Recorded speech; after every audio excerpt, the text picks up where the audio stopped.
The CoinWeek Podcast is brought to you by PCGS. The January-February issue of the Rare Coin Market Report is out now. You can read it online by going to PCGS.com. In this issue, read new information about Fugio Cents, which PCGS now considers the first regular issue United States coin, and learn why the Canadian coin market is white hot right now.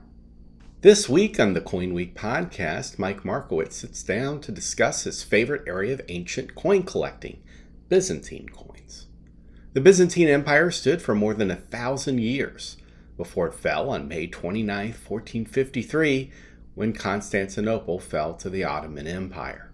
Historians call it the Byzantine Empire, but they called themselves Romans. Their coinage is often imbued with religious symbolism, and the echoes of history that they contain within have inspired generations of collectors. You'll learn more next on the CoinWeek Podcast.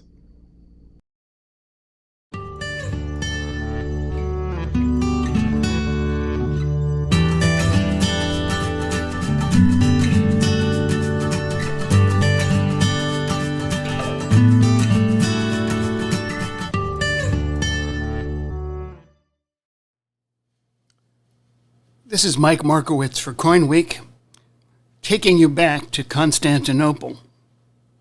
For over 25 years now, I've been a serious collector of the coins commonly known as Byzantine. As a history major in college, I took a course on the Byzantine imperial city, and it left me with a lifelong fascination with the Greek-speaking Orthodox Christian Eastern Roman Empire that endured for over 1,000 years.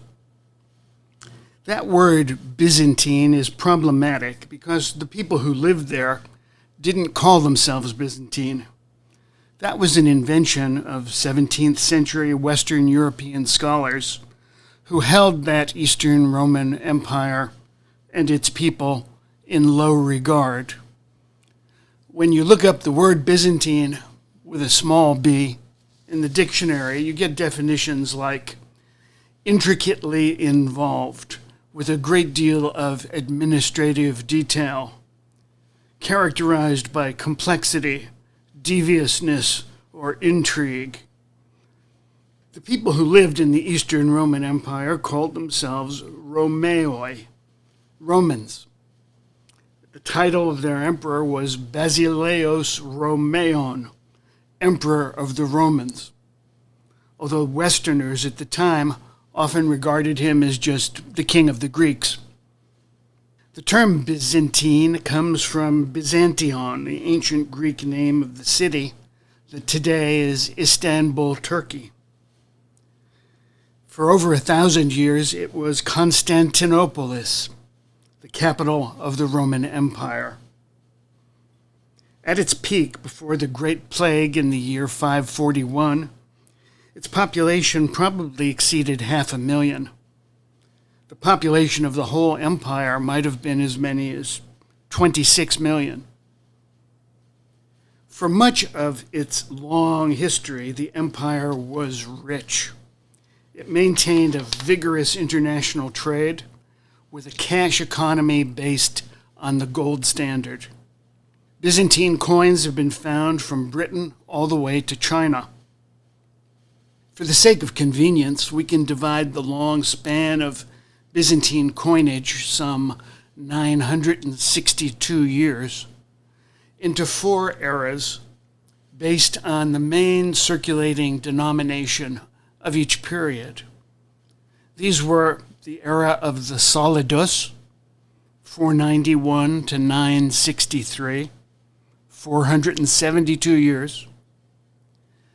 The era of the histamenon, from 963 to 1092, 129 years.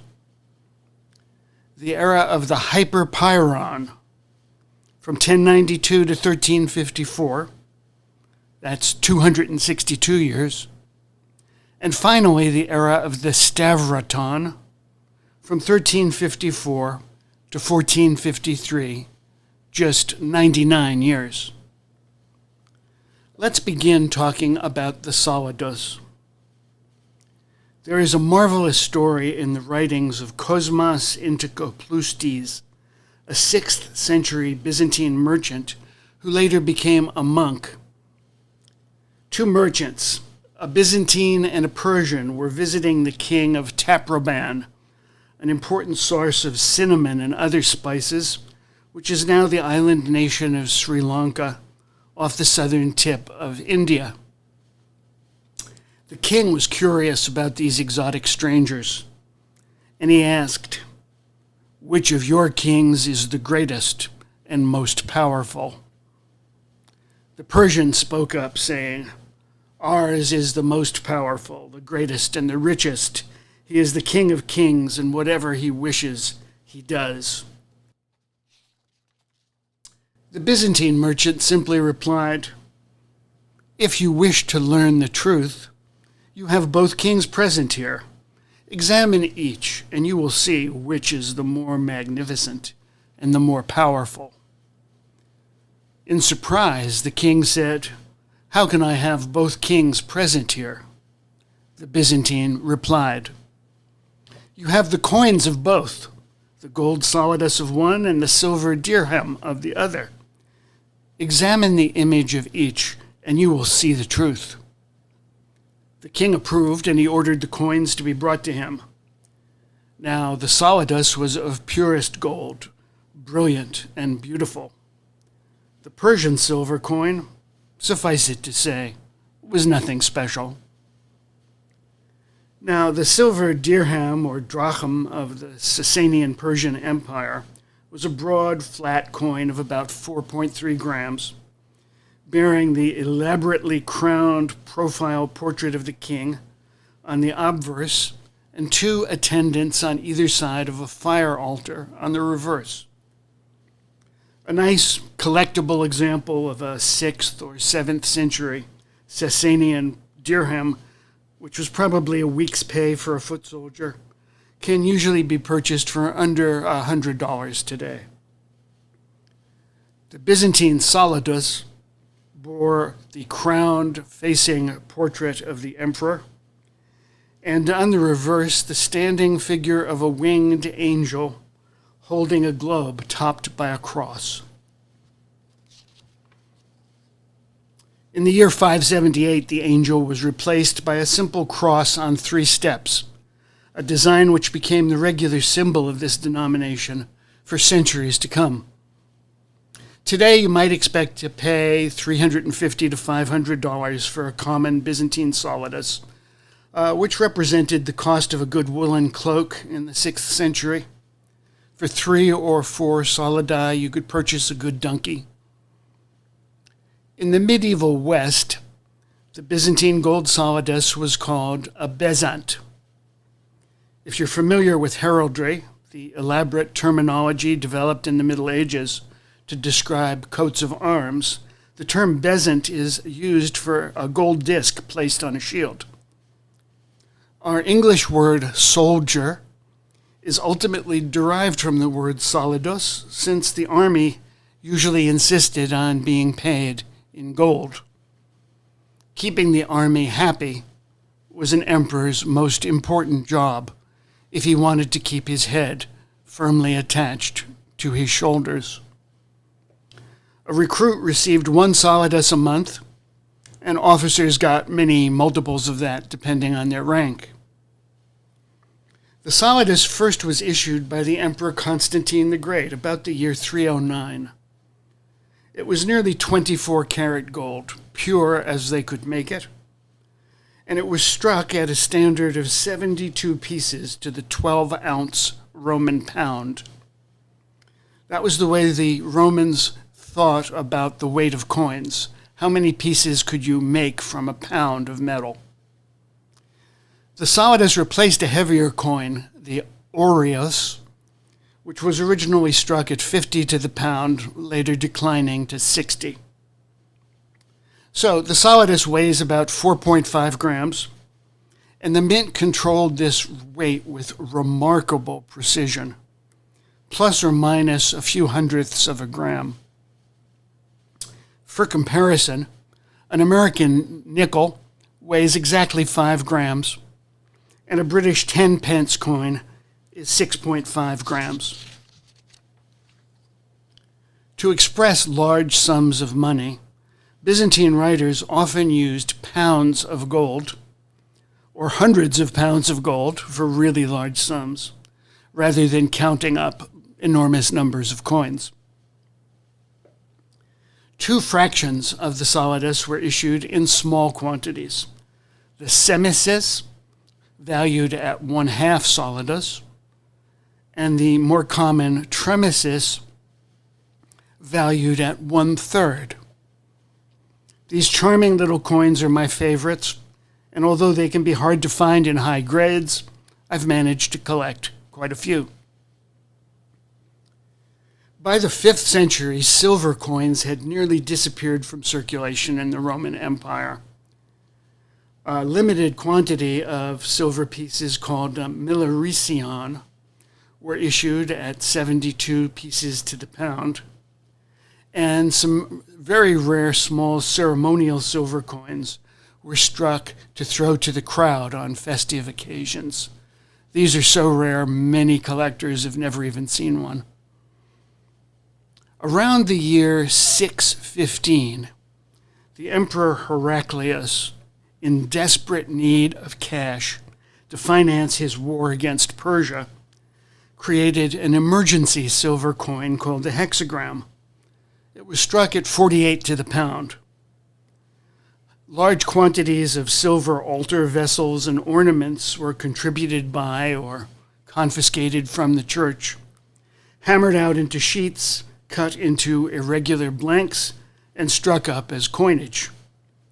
The hexagram carried a bold Latin motto, Deus adiuta Romanis, God help the Romans. These were overvalued at an exchange of 12 to the gold solidus.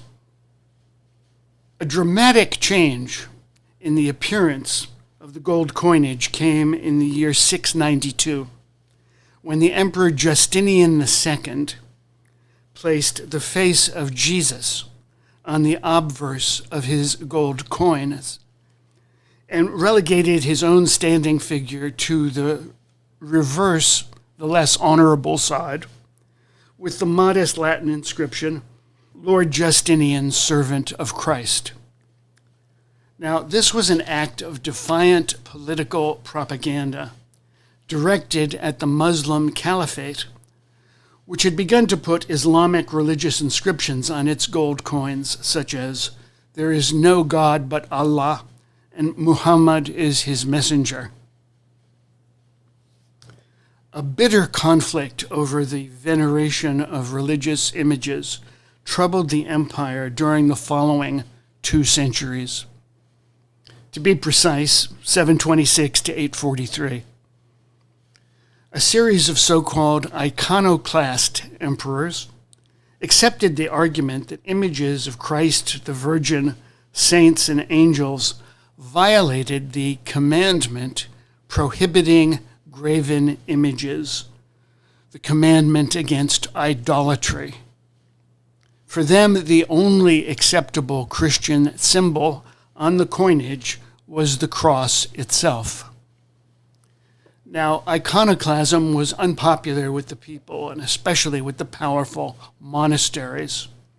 And in 843, the Empress Theodora and her son, the young Emperor Michael III, restored the veneration of icons, an event still celebrated as the triumph of orthodoxy. The rare gold solidi of Michael III bear a portrait of Christ, but it's quite crudely executed because the skills of the die engravers had deteriorated during the iconoclast years. In the year 720, the Emperor Leo III began issuing quantities of a new lightweight silver, millericion, struck to 144 to the pound. This was to celebrate the coronation of his son, the future Constantine V, as co-emperor. These were still being overvalued at an exchange rate of 12 to the gold solidus. Let's talk a little bit about the copper coinage, which is very common and quite affordable for collectors today. Emperor Anastasius I, who came to the throne in 491 and is usually regarded by historians as the first truly Byzantine emperor, had been an imperial finance official, and he launched a major reform of the coinage early in his reign, creating 4 denominations of copper coinage to meet the need of an urban economy for small change.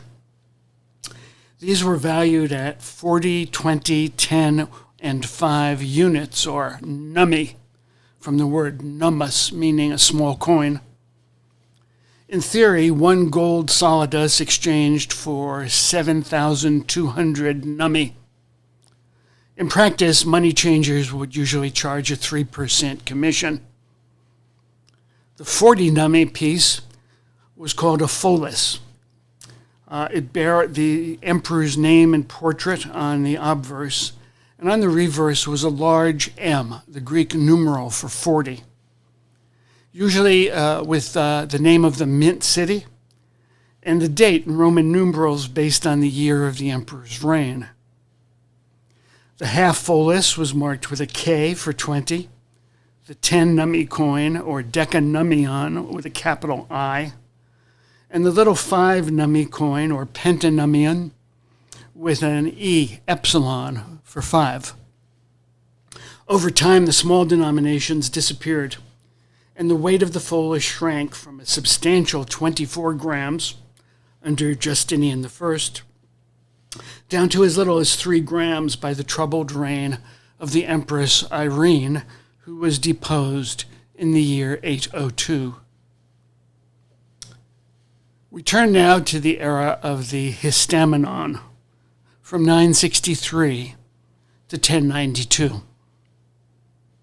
On March 15th, 963, the ineffectual emperor Romanos II died at the age of just 24, leaving his widow, the beautiful Empress Theophano, as regent for 2 infant sons, who were the future emperors Basil II and Constantine VII.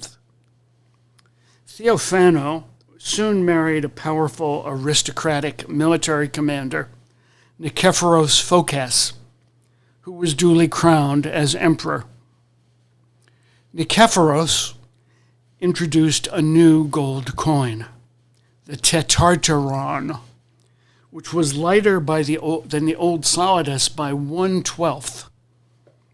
The reasons for this strange coinage are still not fully understood.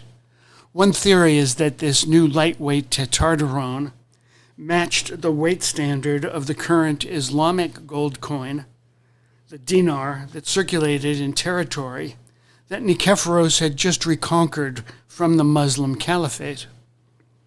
The solidus and the tetarteron were issued side by side and circulated together for about 2 centuries. Over time, the heavier coin became the histamenon, from a Greek word that just means standard.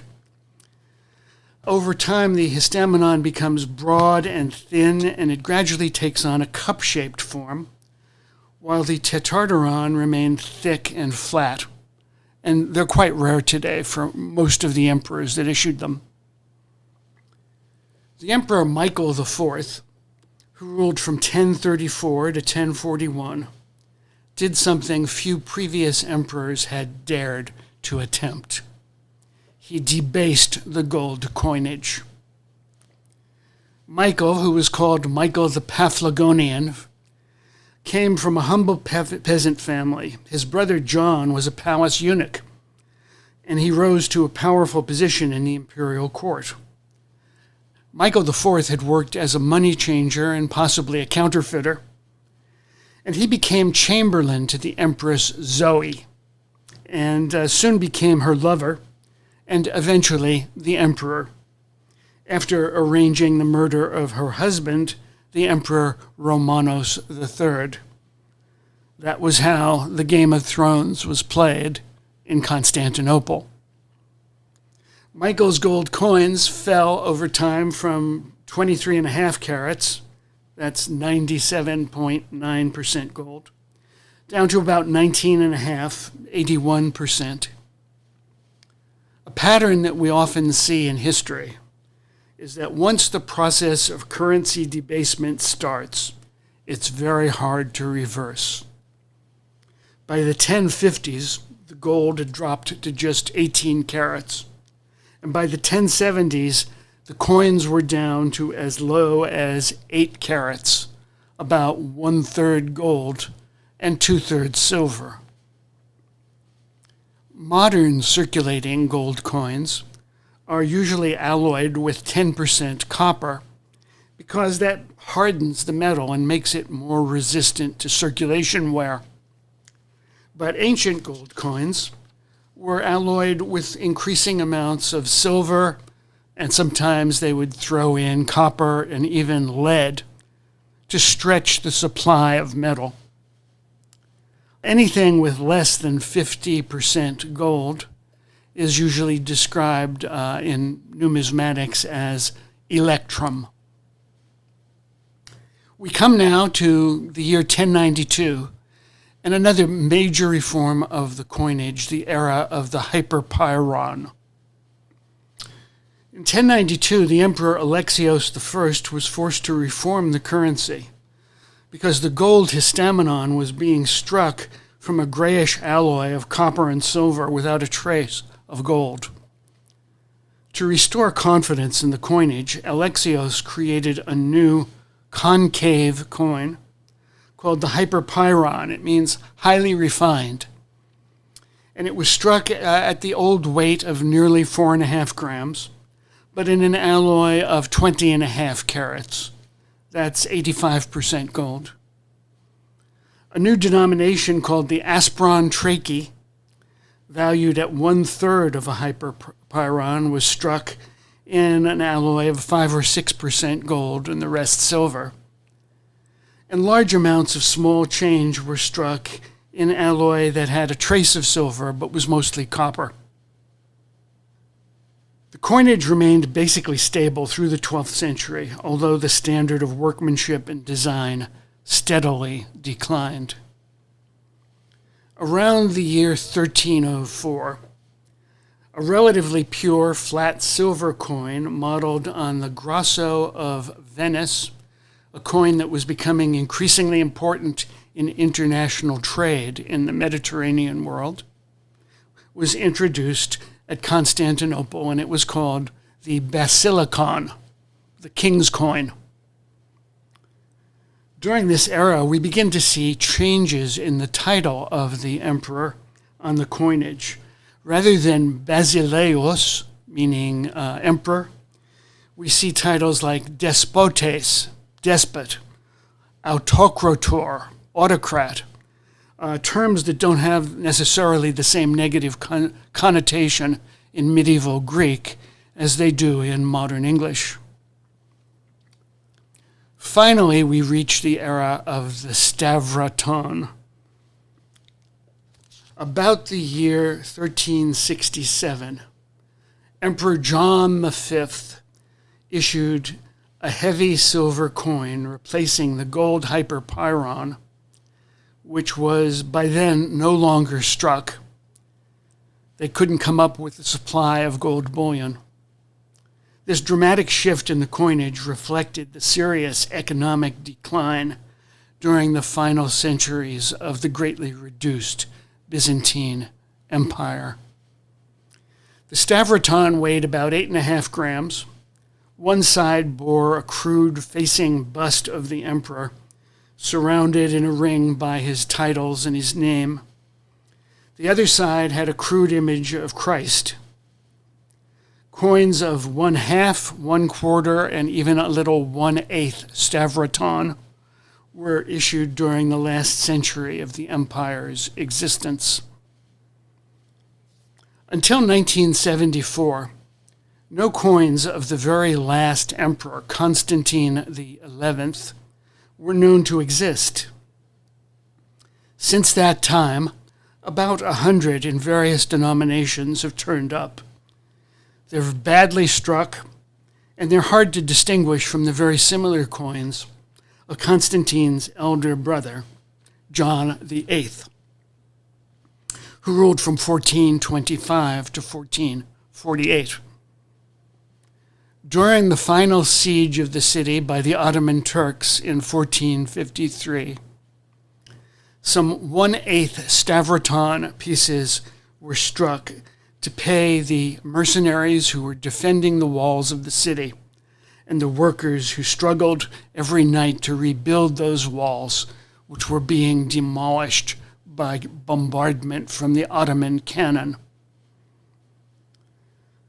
The great British numismatist Simon Bendall wrote, "We know from eyewitness or contemporary reports of the siege of Constantinople that Constantine ordered holy vessels to be taken from the churches, melted down and struck into silver coins to pay the soldiers and the ditch diggers and the builders engaged in the defense of the city."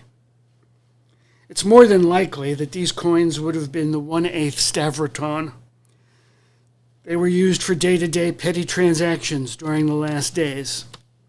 The 1/8 stavraton, in unworn condition and with many duplicates, are prime contenders for being the very last coins struck in the Byzantine Empire.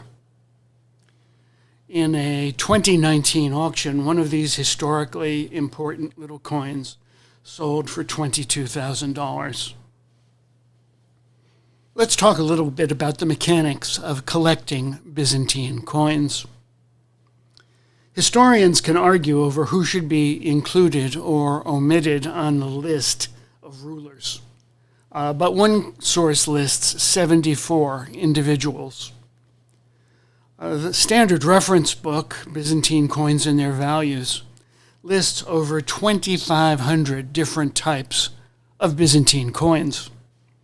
Assembling a complete typeset, one coin of each ruler, especially in gold, would be a formidable task for a collector with great wealth and patience. One of the greatest private collections of Byzantine coins ever assembled was built by the Texas oil man William Herbert Hunt, who was born in 1929. This collection was sold off in 2 New York auctions by Sotheby's in 1990 and 1991. Some other legendary auctions of Byzantine coins include the 1930 Ratto sale in Lugano, Switzerland, 1986 sale of the Goodacre collection by Christie's in London, the 1998 sale of the Driesman collection by Sotheby's in New York. Some of these sale catalogs are important reference works and highly collectible by themselves. The major museum collections of Byzantine coins are found in London, Paris, Washington, D.C., and the Hermitage Museum in St. Petersburg, Russia. The Metropolitan Museum of Art has a superb group of coins on display in its Byzantine gallery, many of them on loan from the American Numismatic Society. Do you want to know more? The standard reference for Byzantine coins is the massive, costly, and monumental 9-volume Dumbarton Oaks catalog, which weighs 38 pounds. That's 17 kilograms. I hauled it to my bathroom scale and weighed it. It took 30 years to compile, and coins are often cited by their D.O., Dumbarton Oaks number. Dumbarton Oaks is a magnificent estate in Washington, D.C. that belongs to Harvard University and has one of the world's greatest collections of Byzantine coins and antiquities. Unfortunately, only a handful are ever on display. Fortunately, the entire text of the Dumbarton Oaks catalog is accessible online at www.doaks.org/resources/coins.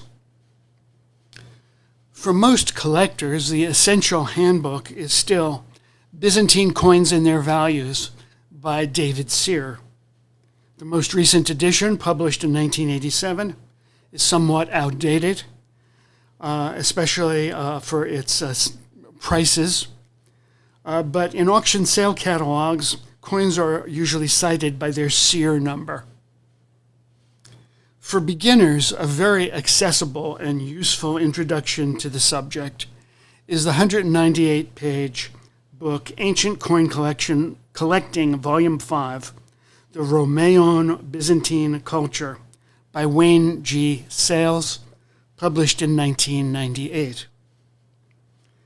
For the background on Byzantine history, which unfortunately is very little taught in our schools, a great place to start is the superbly readable 3-volume series by the British diplomat and historian John Julius Norwich, who passed away in 2018 at the age of 88, a gifted storyteller. The books are Byzantium, the Early Centuries, Byzantium, the Apogee, and Byzantium, the Decline and Fall. A 1-volume abridgment called A Short History of Byzantium was published in 1997. Finally, 2 references that I've found very useful in my work are the 3-volume Oxford Dictionary of Byzantium, published in 1991, and the Palgrave Atlas of Byzantine History by John Halden, published in 2005. For CoinWeek.com, this is Mike Markowitz wishing you good hunting.